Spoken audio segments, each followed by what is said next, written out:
students. So this is a sum that we are going to solve today, and it is related to cash flow statement analysis. This is a simple sum having all the entries that are generally there in a balance sheet, in a normal balance sheet, along with a few adjustments. So it will be better if you take a screenshot just like the previous day, and you can refer to it for in the future courses of time. So please take a screenshot, and quickly we will move on to the solution part of this. So let us move on to the solution part. So here I have solved the sum for you, and I will be explaining in this video how I have solved it. Okay. So we, just like the previous day, as I told you that we begin either with the long term liability or with the fixed assets first. So here the last day I had started with the asset side, but today I am starting with the liabilities side. So this is a simple entry, but you have to look at the adjustments related to the equity share capital account. Let us see the adjustment. In the adjustment number 2, you can see that a few assets of a particular company have been purchased, and with a consideration of 50,000 which has been paid for the shares. Now the 50,000 amount accounts for stock amounting 20,000 and plant and machinery amounting 25,000. So that makes 45,000. The rest 5,000 we will have to consider it as a goodwill, and you can see in the asset side also that there is a goodwill amount of 5,000. So with that 5,000 will be amounting to the goodwill. So how do we show these adjustments in the equity share capital account? This is how we show. So as following the general rule, the opening balance will go on the opening balance of the liabilities entries will go on the right hand side of the account of that entry. So by balance BD we have written the opening balance, which was 2 lakh, just 2 lakh, and to balance CD we have written 2,50,000, which was 2,50,000 in the closing balance. So we have done that simply. Now see that in taking the amounts from the first adjustment, we have to mention that to bank 20,000 has been credited as and has been shown as the stock purchased. Then we have to show the machinery 25,000, bringing the entry from the first adjustment, and the remaining 5,000 we will have to show it as a goodwill account on the credit side of the share capital account. Showing it on the credit side because you can see that in the equity share capital account the amount has increased. That means something has come in to the account of that company. So we need to show it in the credit side. Okay. So as I told you, the rest 5,000, that is out of 50,000, 20,000 for stock, 25,000 for machinery. The rest 5,000 we will account it for the goodwill and show it in the equity share account as it has been mentioned in the adjustment. That 50,000 has been adjusted with the equity share capital account. So we are showing it in that way, and the both the sides are exactly tallying 2,50,000. So then we move on to the next account and taking the entry from the left hand side or the liability side of the balance sheet, general reserve. Now there are no entries or no adjustments mentioned related to general reserve. So simply we will write the balance BD amount, balance CD.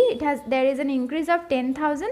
So we will write it as it has been transferred to the profit and loss account at the increased amount, which is 10,000, and that makes you tallying the both the sides. So that's it. Next we move on to the provision for taxation. Let me show you the question once.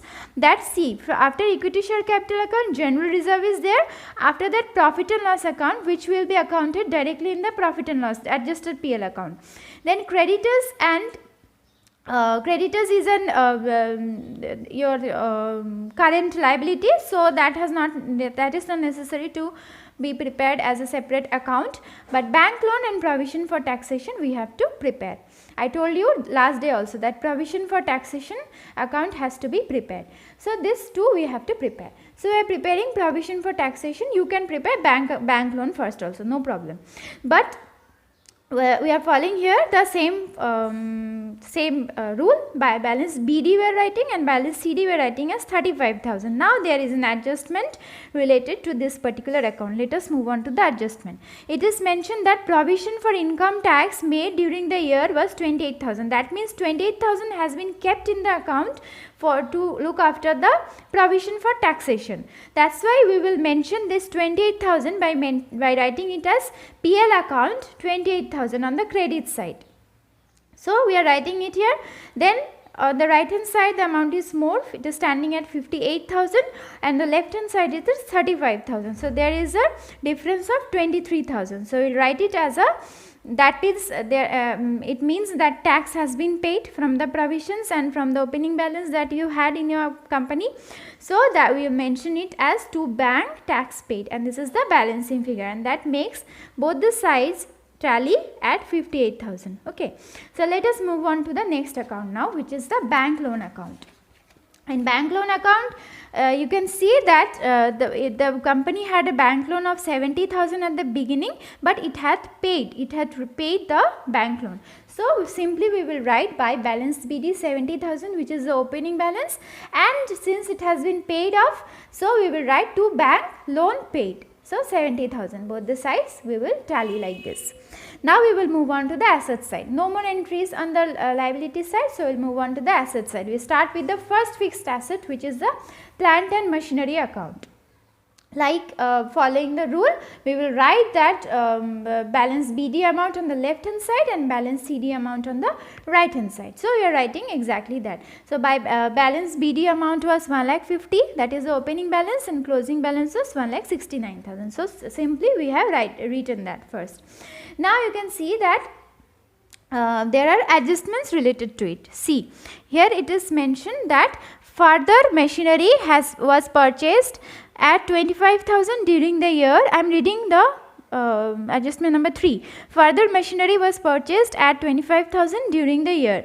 This was additionally purchased to the one mentioned in the adjustment number 2, where machinery of 25,000 has been credited to the equity share capital account. So we will have to bring that on by mentioning as the debit figure. So we are writing it as to equity share capital 25,000.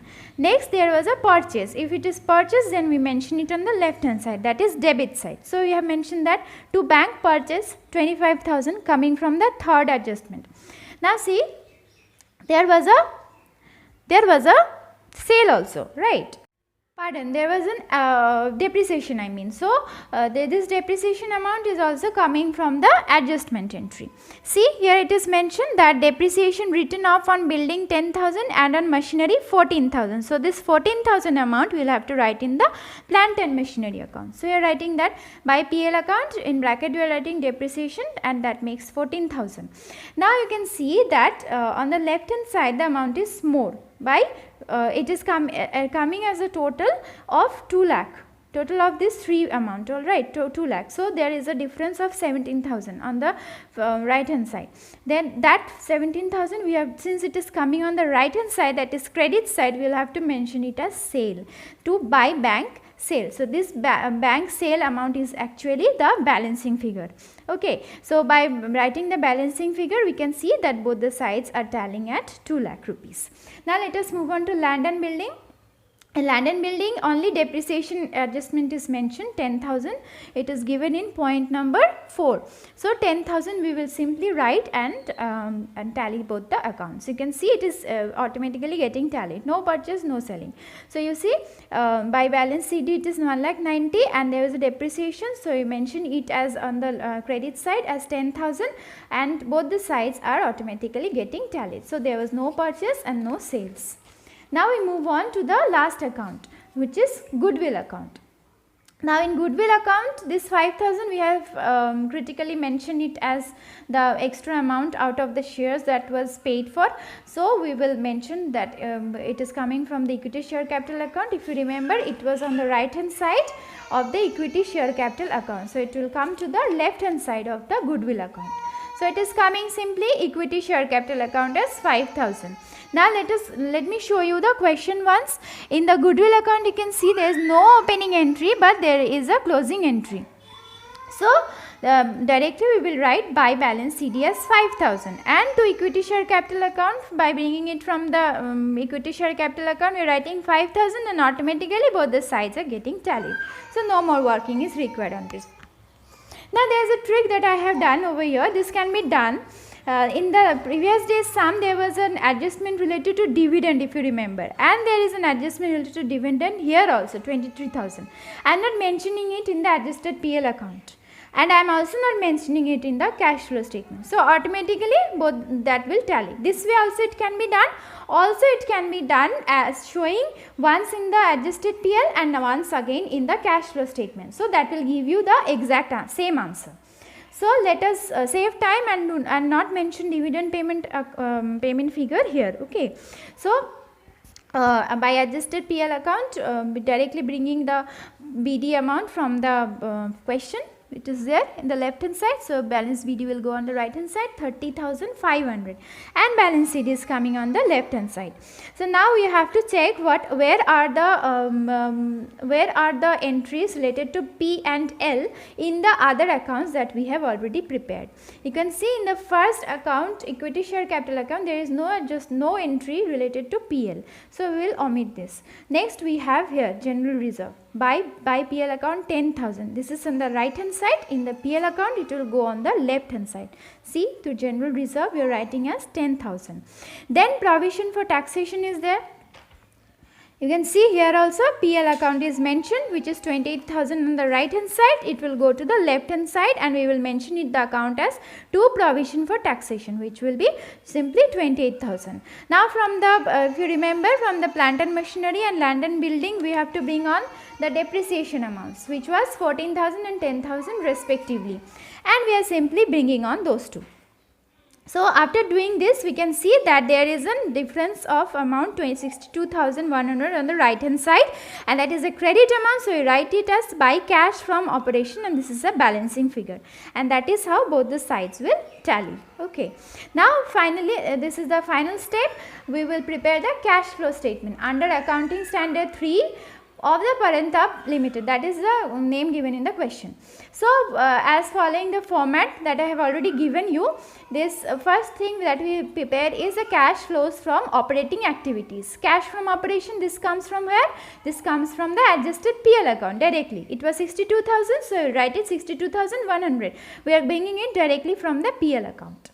Next we have to add all the decrease in the current assets. So there is a decrease in debtors. From the question you can see in the screenshot that there is a decrease in debtors by 15,800. So we are bringing on that. Then there is a decrease in stock also, so we are bringing on that. Then there is an increase in creditors, that is the current liabilities, by 14,800. So you have to bring on that. And finally the income tax has been paid. You can see in the format, it has to be there in the cash flows from operating activities. So income tax has been paid for 23,000. This is coming from where? This is coming from this provision for taxation account, 23,000. We can see here that 23,000 income tax has been paid during the year. So directly we are writing 23,000. So after deducting and adding all these stuffs, what we get? Net cash from operating activities as 66,600, which is a positive amount. Next we will write the cash flows from investing activities. If there is any sale or purchase of the fixed assets, that will have to be bring out over here. So if you remember, there is a sale of plant and machinery. Let me show you once again. See, by bank sale 17,000. So there is a sale. We will have to bring on that. The sale means cash has come in for the company.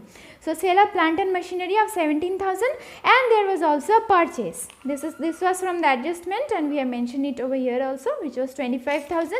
So we will deduct it because there is a purchase. That means cash has flown out of the company.